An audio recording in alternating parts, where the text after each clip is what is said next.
And don't do it yourself. Like, get somebody that knows. Because we hired a biologist for our wetlands. And we were reading his report.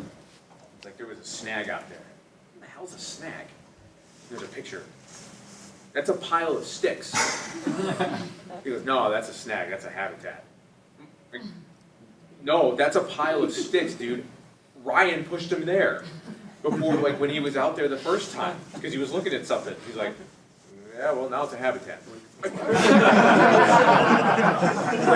come on, man. Like, it's a pile of sticks. Like, should I not mow my grass because the pile of grass is now a fluff? And so birds gonna live in it? Like, come on, man. But I mean, like, it's just, it really, I mean, we paid a guy to stand out there in waders and count fish. I'm not kidding. Like, there's a job out there. So, like, if real estate doesn't work out, fish counting is like legitimate. Literally, I mean, we spent tens of thousands on a biologist to count fish and look at sticks. Like, I've made really bad choices in, like, my undergrad. I should have been a biologist.